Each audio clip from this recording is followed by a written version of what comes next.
Welcome back. So, this is actually a video I wanted to make probably 2 days ago. We're going to discuss and/or answer the questions about whether or not alcoholism and/or addiction is a disease.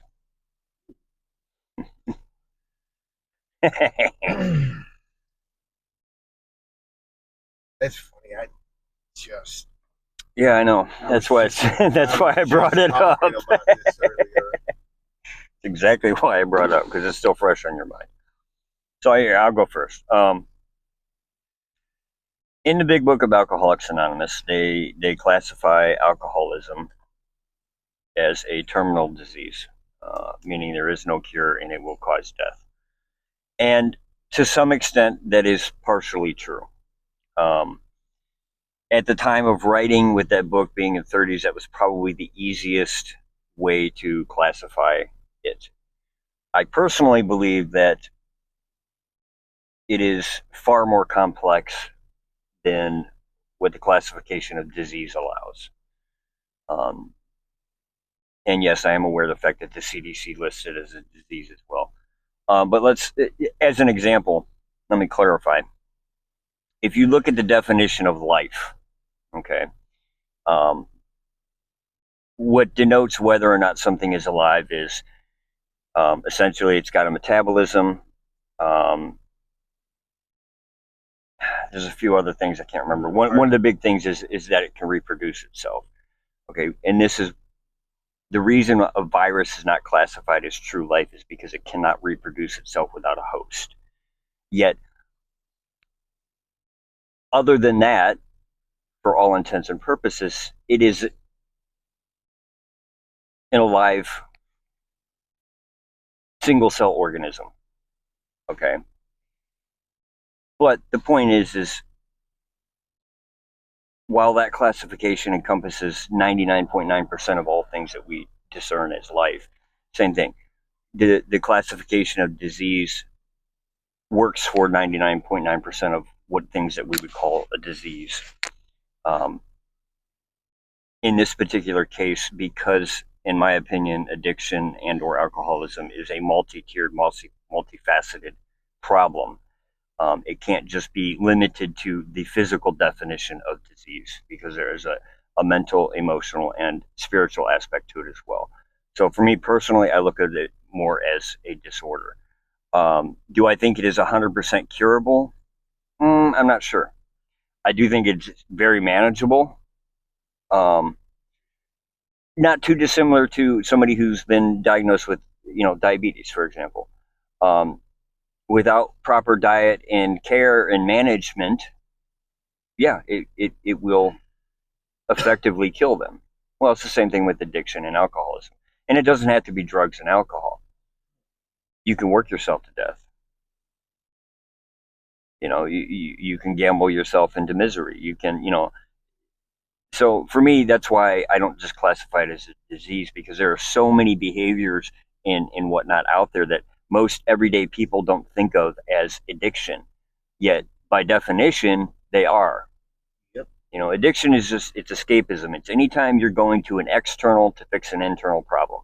Anytime you're going to some kind of external mechanism or behavior or validation or whatever it is, whatever label you want to adhere to it, to cope with life on life's terms. You're sad and depressed. Okay, shopping therapy, and we all do it, and that's what I mean. It's there's a fine line when those behaviors start to cross over into what would be considered a detriment or an addictive trait. I mean, by a simple fact that we are mammals and socially we seek connection could be considered a form of addiction. Um, we're not going to get into all that, but so for me, I will say this: when I first started this journey into sobriety early on, I understand why I needed such a harsh black and white clarification. Okay. Um, Myself personally and other addicts I've talked to, early in sobriety, if they don't have that definitive, hey, this is a terminal disease. It's not something you're ever going to cure or fix. The best you can do is learn how to manage it and whatnot. If I didn't have that, and even with that, there were many, many times I've had a lot of relapses that I would get that seed planted of, I can do it again. I can party again. I can drink again. I can do this again. I got this. I'm good. I'm cured. No. Worst thing you could ever say to yourself. Um, I since then, having been on this journey of recovery and sobriety for many, many years now, um, have learned quite a few things and have done a lot of the inner work, so that I'm building a life I no longer wish to escape. And in that regard, I would say that, am I still susceptible to those addictive behaviors and tendencies? Yes, absolutely, 100%. The difference is I have the tools now to properly identify them and try to stop them, nip them in the bud. So at this point, I would say, if we have to stick to that classification of it is an incurable disease, I'm at a very managed portion in my sobriety. But a lot of guys do need that definitive, so that it quenches the thirst of that reservation they hold in their head. Yeah, see, for me, like, I don't see it in all like that as a disease. You know what I mean? Like cancer, AIDS, those are diseases. Hepatitis, shit like that, that's diseases. You know what I mean? I look at it more in the lines of almost like a borderline mental disorder. Mm-hmm. You know what I mean? Because with the right care and management and self awareness, you know what I mean, you can get a grip on it. But it's, for me personally, especially just coming off of a relapse, myself, it's now, if now the sense of brutal honesty. And that's the one thing, like being honest with yourself and brutally honest with yourself is two different levels of love, and it, Is your mic on? uh-oh. Technical difficulty. Try again. Well, fucking with, addiction is more of a mental disorder for me, because that's where the problem sits for me, and coming off of recent relapse, the brutal honesty, the level of brutal honesty and clarity that I have with myself off of this one opened me up to a lot more than I thought was possible before. Like, I put in a lot of work then, but this time around, the clarity, the one thing that for me that starts to make it manageable for me are the one thing I never gave a shit about, and that was boundaries. Because usually I draw a line in the sand, and I'm liable to snort the line, But now it's just like those mean more to me than I can. Boundaries mean more to me than anything right now, because it gives me that stability to stay self-aware, and it gives me the strength to look inside and be like, why are we doing this right now? It gives me that hypersensitivity. There's the word I'm looking for. It gives me a hypersensitivity of self. And I think a better term would be hypervigilance. There you go. Okay, we'll remember that one. Yeah, true story. Well, I don't know. Hypersensitive, because these emotions lately I've been dealing with, bro, have been ridiculous. Right. And you guys have heard me talk about that a lot of times too. Like, when you first get into recovery, anytime you start to abuse a substance emotionally, you stop growing. So, and Dirk's, what he's speaking on is, okay, yeah, his relapse wasn't even a year long, but for that entire year, all the emotional stuff had stopped, and now he's got that year of emotion to catch up on, and it's hitting him like it's hit me like a ton of bricks. Yeah. But you know what though? it opened my eyes to a lot more than I've ever seen when it comes to what I want and what I want to succeed with, and it's given me a better sense of drive. Now, you know what I mean? It's something I don't think that I can let go of this time around like I did the last time.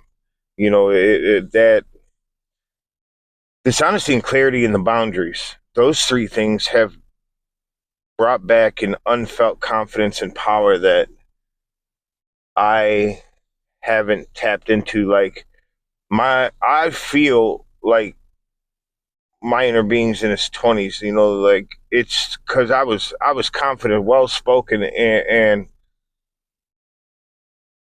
I was I was a magnet for people. You know what I mean? I had a magnetic energy about me. You know, and I haven't seen that in myself in many a years, and it's quite intoxicating at times, but sometimes it's overwhelming. Keeps me up at night. You know, sometimes it's totally distracting to where the music don't drown it out. But it's certain things that now I have the clarity and honesty to comb through and finally make peace with a lot of things that I've been holding on to for many years. And I finally feel myself coming out of survival mode. You know, even with the 2 years that I had before my relapse, you know what I mean? I didn't have the clarity and stuff that I have now. And I did, but not you had to moments of it. Right, but not to this depth and consistency. Sure, you've definitely have identified a deeper layer, without a doubt. Yeah. I'd say if anything, now you're to the point where, okay, it's one of those situations where, okay, like, you know, just like, you know, we've talked about already, you've identified some of the things that you used as justification for your relapse. Yes, okay, for sure. That's a good way to put it. Yeah, absolutely. Because I'm not gonna put the blame on external stuff. That doesn't do any good. No. I ran to the external stuff, right, because exactly. that was my hiding place. Thank you. And you know what I mean? So bottom line, anytime an alcoholic or an addict relapses, it's their choice. I don't care what they say. Oh, absolutely. I don't care.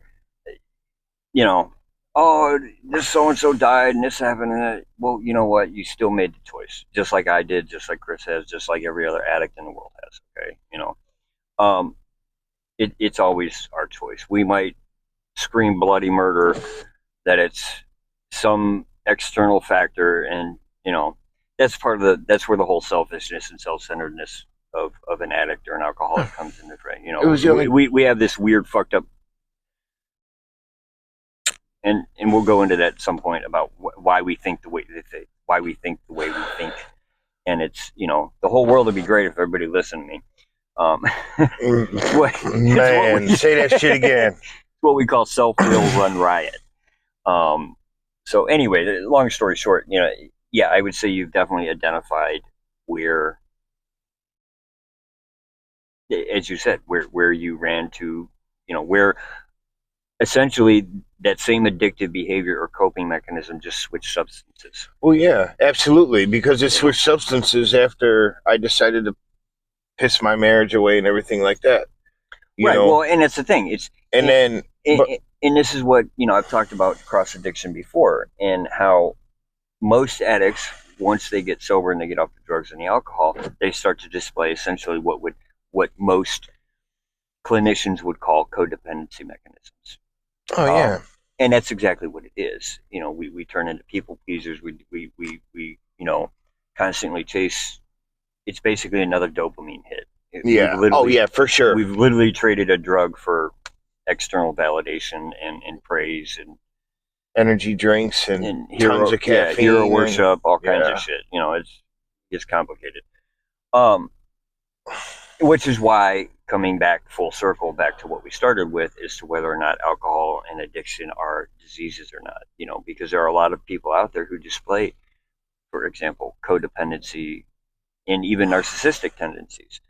But we don't label all of them as having an incurable disease. we label that as a personality disorder or a mental disorder or an emotional stagnation or some other slew of insert adjective and description here. Um, Ironically, in my experience, having researched a lot of that stuff, it almost always, all of it, comes back to a form of self worth and self love issue. And we'll get more into that at some other point. Just like we'll do more about, you brought up a good topic about the whole boundaries thing, So, but, whether or not addiction is a categorically terminal, uncurable disease or not is a big debate you'll hear in a lot of the rooms and a lot of the rehabs and even a lot of meetings. And for the most part, it is probably the easiest, most all-encompassing definition you could give.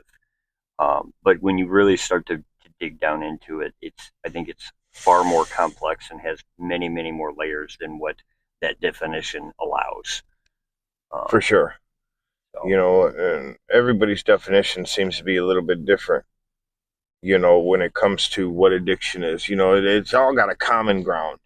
But, just like I've said in many places, we all got our different, we all come from the same hell. It's just how we walked out of it just is a different story, or how we got there in the first place is a different story. Walk like you own it. Yeah, but there's always a common ground. You know what I mean? But, with my past addictions, it was the only coping mechanism I ever learned. Sure. You know what I mean? And when when you're out there, it's difficult, especially when you're out there and it's just you got in the light post. I think that's one of the most difficult things for me personally, because, I go back to that, well, maybe I can get away with it thought, like every other person that thinks they have things under control. Because my personal control and my self-reliance on myself is definitely what gets me in trouble with myself. Because I can be like, we can do this today and be good. Yeah, that doesn't work like that. Because first time I relapsed, it was nobody heard from me at work for 3 days. And I'm only saying this because I think it was 3 days, might have been 4. The first time it was 3, and then a week later it was 4, and then a week later it was another 4 or 5. Right, exactly. And at that point we're like, okay, dude. Right. And the only reason I put this out there is because there's no such thing as, let me just smoke this little bit and be good. You know what I mean? If I got money in the bank, it's going down. And trust me, we've all tried to do our drug of choice recreationally. It doesn't work. It doesn't. Now these days I do surprise myself when I was in my relapses, my last relapse, that I could sit with 2 beers all day, and I was a raving alcoholic. It didn't have that hold on me like the harder substances did after a while. Okay, the question I have there is, okay, is that just an expression of how strong-willed you are, or was it just the alcohol wasn't doing it anymore? The alcohol was just a balance. Okay. So I didn't start like moonwalking on Broadway and shit, Right. I got you. But like even when I wasn't using, like if I were to drink a beer or something like that, and it wasn't about being strong-willed. It's when I smell the beer, I remember the pain that I caused, and it keeps my brain in check of not going overboard. Ooh. Yes, like when I smell the alcohol, when I would hold it in my hand and I would sip on it, I would have memories of good times, bad times, and ugly times, and how many times I woke up in the drunk tank. It's bad when you go to the drunk tank enough in your late teens, early 20s to have your own cell. I'd cell 16, and that was the only one they put me in, and I was always by myself. So you already know that it's horrible to be known as in an instance like that when you're young, but it's when I decided to have a drink, I couldn't bring myself to start slamming them down and do all this shit that I used to, and if I, and when I bought liquor, if I have money for a fifth, I'd just buy a pint because that's all I feel like consuming. Because if I go any farther than that, I'm gonna do something stupid unintentionally because I turn into this person that I As don't like. opposed to doing something stupid intentionally. Yeah, because if I feel like I'm going to knock you the fuck out, I'm going to knock you the fuck out, and I will deal with the consequences. And I don't want to do that. But Right, well, hold up. right, So- I know it sounds funny, but No, well, we laugh so we don't cry. yeah, for But sure.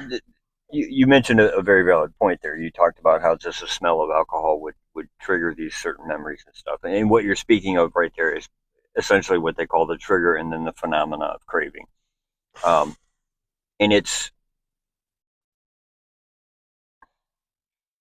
what forms a memory in the human brain is emotional context, Mm-hmm. good, bad, or indifferent. Yes.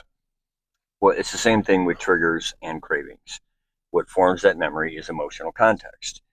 Now, it just happens that your sense of smell, your olfactory, happens to be one of the strongest memory recall mechanisms that the human brain has. Oh, absolutely. And it's a survival mechanism. It's part of our old lizard brain mammalian instincts, basically. Okay. That's why when you smell death, your body's like, no, get the fuck away. Okay, it's so you can survive. Yeah. It's interesting how that then gets distorted and or perverted to trigger a craving of, oh, let's go drink some poison. But it's because there are emotions there, Yeah. And I've talked many times about how essentially, most of us spend most of our lives in a state of survival or reaction mode where we're just on autopilot, which is just our subconscious mind is just telling us what to do, how to behave, how to react, all of this other stuff. That's a perfect example of what I'm talking about when the subconscious mind seeks to validate itself. Okay. The memory gets triggered. It comes up from the subconscious mind. Oh, we had a good time. We had a bad time, whatever. Here's the memory. The subconscious doesn't care if it's good or bad. It just says, hey, here's a recall. Yeah. That's all it says. Period. Yeah. Whether or not you act on that is entirely up to you. And that's how you start to reprogram your subconscious mind. Because that's why the subconscious mind seeks to validate itself, because it needs constant validation to constantly reinforce that programming. Otherwise, it'll just absorb whatever new input you give it. And this is why a lot of times in early rehabs and in a lot of rehabs, we talk about how it is you have to change everything about you. You got to change the music you listen to, the shows you watch, all of it, because you need to break that association first before you can go back to those things that you used to like and love. Because until you break the association of, oh, I used to do this when I used to get high, or I used to listen to this kind of music when I get high. Well, until you break that memory and that association, that emotional linkage, it's always going to make that same recall over and over. So you got to reprogram it. You have to be very intentional about what you think and what you say and the stuff you take in. And of course, there's no be all end all formula. There's no quick, easy answer to this. It's not just, oh, I'm going to pop a pill and then that's it. Yeah. So anyway, we're getting off track, but Yeah. Definitely some good content for some more videos. So we're going to cut that one off there because we're at 23 minutes and 32 seconds. Weird number. So yeah, we'll leave that one, and next ones I think we'll do about boundaries. That was a good subject. Oh yeah, boundaries are a good subject. So, all right.